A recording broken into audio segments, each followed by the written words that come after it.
So that's the video I've planned for a while now and tried to record also for a while, but it didn't come well.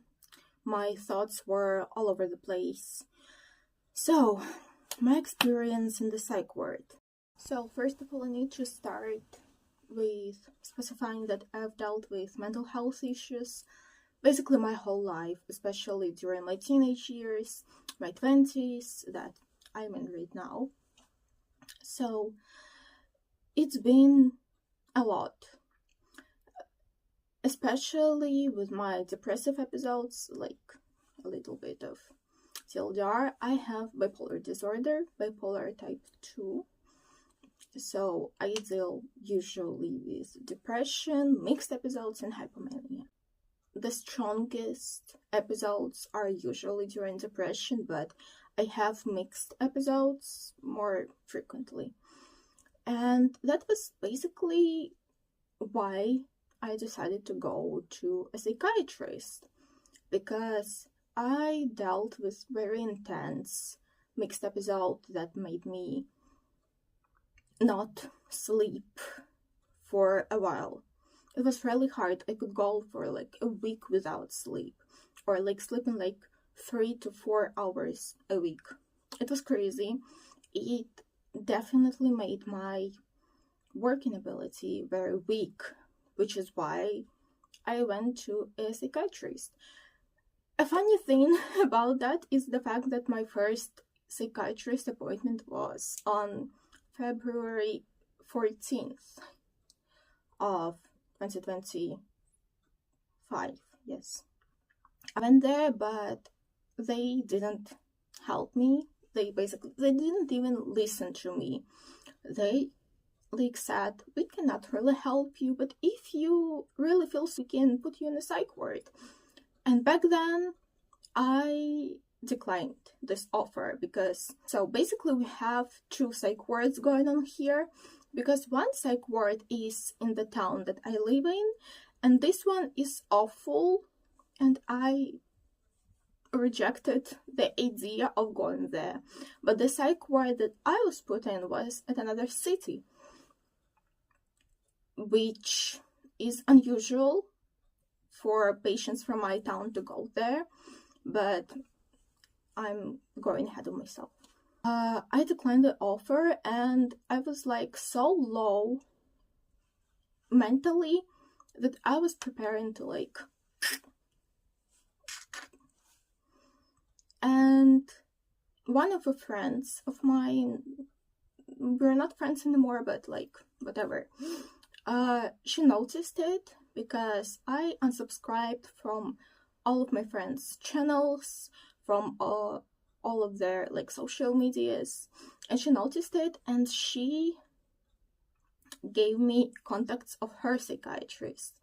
So that's how I was put on my first medication, and that is basically the backstory. During this period, I started feeling a little bit better, but still not really good enough. And that psychiatrist actually diagnosed me with bipolar back then. But when I went to a state psychiatrist again, they didn't acknowledge this diagnosis because it was from a private psychiatrist.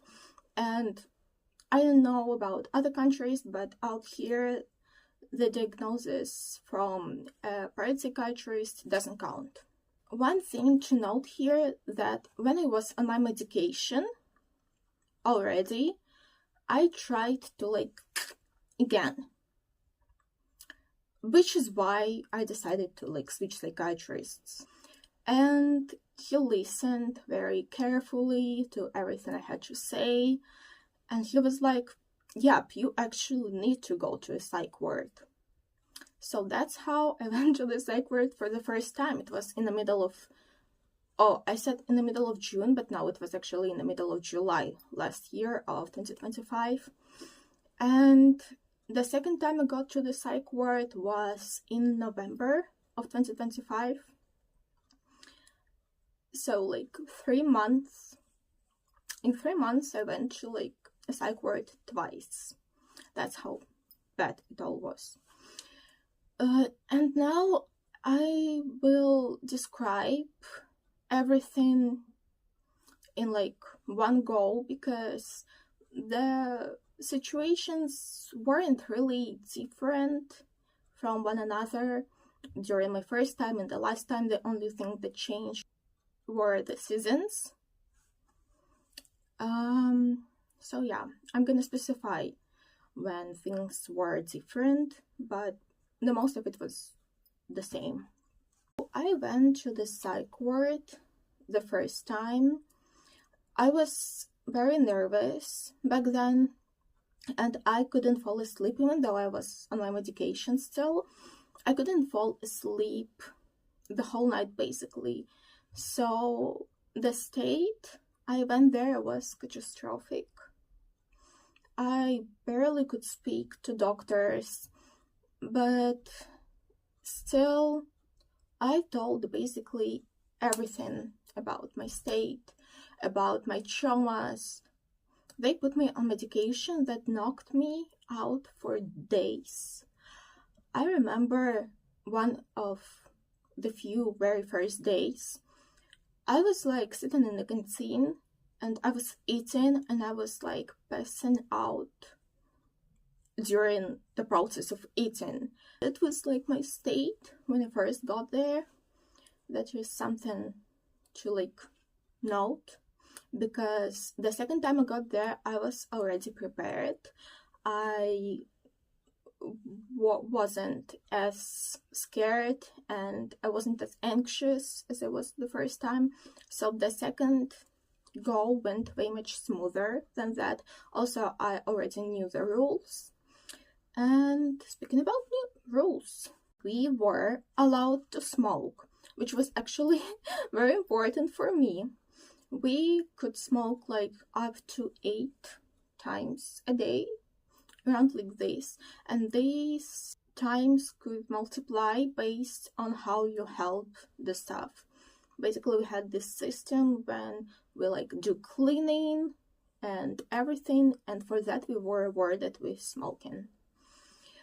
We weren't allowed to have wet wipes, because one time a girl decided to like make a rope and showed it to the staff, saying like, I can hang myself with this.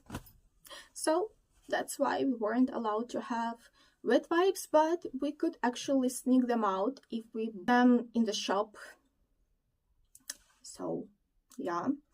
Another thing that we weren't allowed to have were like razors, which is pretty obvious. We couldn't have anything that could potentially hurt us. Razors, drugs, we actually had to specify if we were on drugs, so the doctors would know what prescriptions to give us. Another things that we weren't allowed to have in our rooms, we were allowed to have it in the staff room, but we couldn't have any sort of deodorants, hand creams, face creams. That's basically it. We weren't allowed, and also we weren't allowed to have our meds in our rooms, but they were stored with the staff. They didn't have the medication other than the medication that was prescribed to us, which is why it was very important to have our own medication. That's basically the rules. As for the schedule, we woke up at around 6 a.m. and had our first smoking break. We had breakfast around 8 a.m. Then we had some free time, or we had to go to doctors for checks and do our tests in the meantime from 8 a.m. to 11 a.m. Then we either went for walks. Usually we went for walks during the first half of the day, during winter and autumn, but we had the walks around 7 p.m. during the summer. We had our second meal around 1 p.m. And after that we had a thing called silent hour, when we basically couldn't like walk in the common rooms or in the corridor, because we had to stay in our rooms and sleep. And if we couldn't sleep, then we just had to stay in our rooms. After that, we had the cleaning time around 4 p.m. Then we had our first dinner, and after that we either went for a walk during the summertime or at our phones. After that we had to go to sleep around 9 p.m. So that's the schedule. About the structure, we had 5 rooms in total. 5 rooms. The first room was for patients who were in the heavier state of mind. Also, most of new patients were put in the first room. They couldn't go for walks, they usually couldn't have smoking breaks, and they couldn't do cleaning because these patients needed more intense treatment. So the second room was for people in still in a heavy state, but not as heavy as the patients in the room 1. Third room was for patients who were in this middle space between being in a heavy state and a better state. So usually you didn't really stay there for long. You were put in 4th or 5th rooms, which were for the patients who were about to discharge, the ones who felt the best out of all people, but honestly usually just for patients who were about to discharge, because I was put in these rooms when I still was in bad state of mind, but they needed to get rid of me as soon as possible. The second time I was there, I didn't want to go home at all. The first time, I was constantly asking, when am I going home? I want to go home. The second time, I really didn't. It was very calming to be far away from my problems. A little bit of a spoiler, the word didn't help me because they didn't give me the right diagnosis. They said that I had depression, while in reality I have bipolar disorder. That's what makes the whole experience basically invalid. They couldn't give me the meds that I needed. They couldn't give me the treatment that I needed, just because they didn't do their job right. And life in the ward wasn't actually that bad. Nobody treated us badly. Everyone was nice. They give us a place and time to smoke. They fed us. They went on walks with us. What else didn't even need out there? I could just draw, sketch, read books all day, have my phone once a day, so I could listen to music. It was more than enough for me, especially since we could have our phones for a lot of time, for around an hour, while in other wards it was 5-15 minutes at best. The life there was nice, and I didn't want to go home because of it, because I just wanted to disappear, to be far away from everything in this big, cruel world. But they eventually had to discharge me. So they made me sign a letter that I have no grievances for being there, that I had good experience there, and I did it because they wouldn't keep me for longer. So both times I was around a month out there. The first time it was a month and around 4 days, and the second time it was around almost a month and a half. When I went back home the first time, I still was in bad shape. I thought about like a lot, and I lost my job. I didn't have a very well-paid job. Still, losing it was like hard, and I couldn't find a job in like 3 months that I was free, because people usually just don't really treat people with mental health issues very nicely out here. So every time they found out that I had some problems, they just didn't take me, which made me even more like crazy with my living situation, with my situation of staying alive.